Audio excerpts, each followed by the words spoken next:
tapos na nagpahiwatig na ang liderato ng Amerika at ang China na nais nilang mas mabuting relasyon. Well, syempre, naninilikado ngayon si Marcos Jr. Kasi kung wala nang matinding hidwaan sa panig ng Amerika at ng China, hindi na masyado importante ang Pilipinas na gagamitin niya kung magkakaroon nga ng gera sa panig ng Amerika at China at ang magiging dahilan sa ganyang gera ay ang Taiwan. Pansinin niyo nga pala po ha, nagsalita ng Amerika. Ayaw na nilang pondohan ang EDCA facilities at ang gusto nila, Taiwan ang pumondo.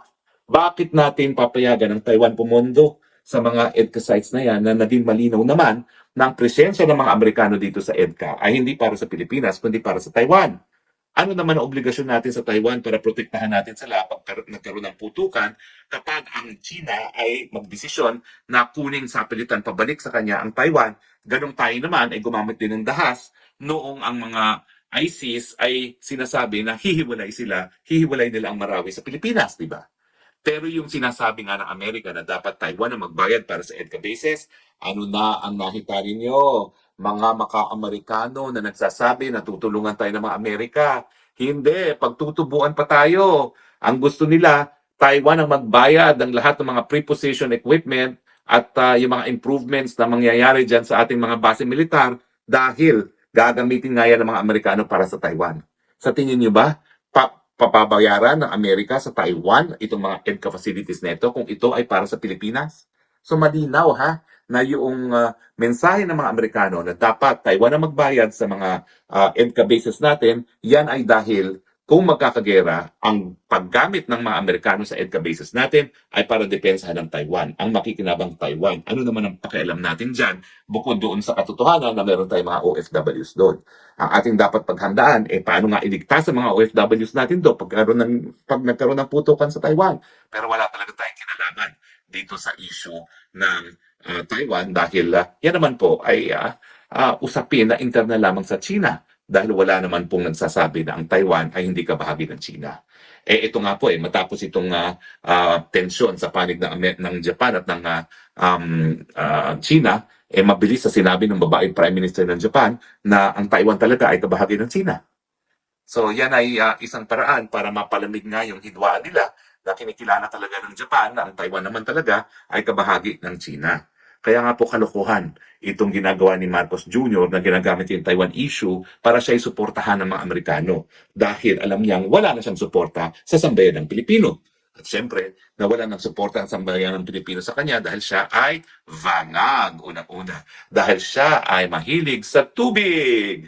At siya ay kurakot. Ang pruweba, 1 trilyon sa flood control, talagang naubos sa mga maanumalyang flood control projects. Now, kung paniniwalaan pa natin si Zaldico, 52 billion in infrastructure funds ang linamon ni Marcos Jr. Saan naman dadali niya ganyan karaming pera? Yun yung sinasabi ni Zaldico na nagpabili pa ng bahay sa Tamarind Street, sa Forbes Park, para imbakan lamang ng pera. Kasi nga, 52 billion, ang daming pera nun. Aba, hindi lang yan. Bukod pa yan sa 100 billion na hiningi niya bilang insertions.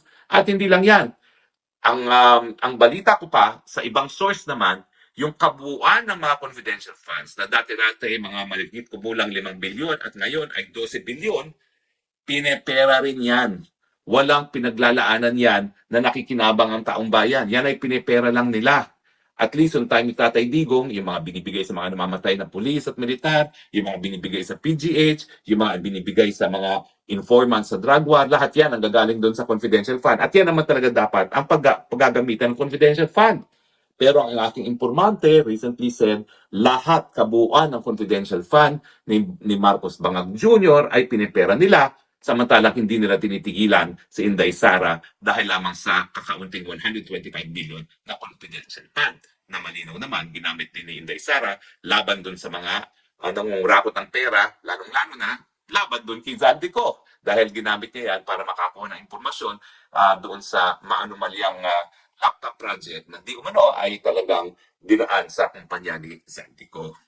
Sa mga kaibigan kinakailangan mas malawak ng ating isipin. Ang mundo natin ngayon ay maliit na. At ang kada galaw ng mga bansa na talaga namang may malakas na impluensya sa daigdig ngayon at nangunguna na dyan ang China at ang bansang Estados Unidos ay nakakaapekto sa ating pang-araw-araw na buhay. At ang importante, Pag nagkaroon ng hidwaan doon sa dalawang higante, ang China at ang Amerika, kinakailangan iwas tayo. Dahil sabi nga nila, no, kapag sila ay nagkaroon ng sipot, lahat tayo nagkakasakit. No? So ang importante, unang-una, is itaguyod natin yung nakasaad sa ating saligang batas na talagang hindi tayo gagamit o hindi tayo makikipagdigmaan bilang instrumento ng ating panlabas na relasyon. At pangalawa, dapat ipatupad natin yung sinasabi ng ating saligang batas na independenteng panlabas na relasyon. Kaibigan tayo ng lahat at hindi tayo kaaway ng kahit sino man.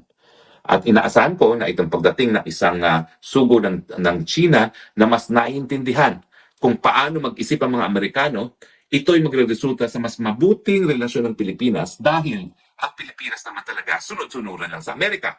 At kung mapipredict na nitong sugo nito kung paano nga ang gagawin ng mga Amerikano, siguro makakagawa rin siya ng mga hakbang para lalo pang mapabuti ang relasyon ng Pilipinas at ng China. Alam ko, bihira na tayo nagkakaroon ng talakayan tungkol dito sa panlabas ng relasyon. Pero nasyak ako, ang daming nakikinig ngayon. 1,750 ang ating live views, no? Habang tayo nakikipagtalakayan tungkol sa isang issue ng foreign relations. At hindi ko akalain, interested pala kayo, ha? Huwag kayong mag-alala. Dadamihan pa natin yan. Ngayon, alam ko na interested kayo dito sa panlabas ng relasyon. Kasi alam niyo naman, ang panlabas ng relasyon, kapag tayo nagkamali, na tayo po ay sumausaw sa isang gera na wala naman tayong kinalaman, sa panahon na talagang nuclear warheads na ang ginagamit, baka tuluyang mawala na tayo bilang isang bansa. Ganyan ka-importante ang panlabas na relasyon. At habang ang Marcos Jr. ay patuloy na nawawalang suporta galing sa sambayan ng Pilipino, ginagamit niya ngayon ang suporta ng Amerika para masigurado na siya'y manatili sa kapangyarihan, gaya rin ang ginawa ng kanyang ama na ginamit talaga ang suporta ng Amerika para siya'y manatili sa pwesto maski siya ay sinusuko na ng taong bayan. Hanggang kailan susuporta ang Amerika sa isang presidenteng bangag, mahilig sa tubig, at talaga alam natin na wala sa tamang pag-iisip at hindi nagbibigay ng solusyon sa problema ng taong bayan? Well, sa tingin ko, darating ang punto na malalaman din ng mga Amerikano na it's not worth it na suportahan ng isang tao, isang presidente na kinasusuklaman na ng mga Pilipino. Dahil alam nila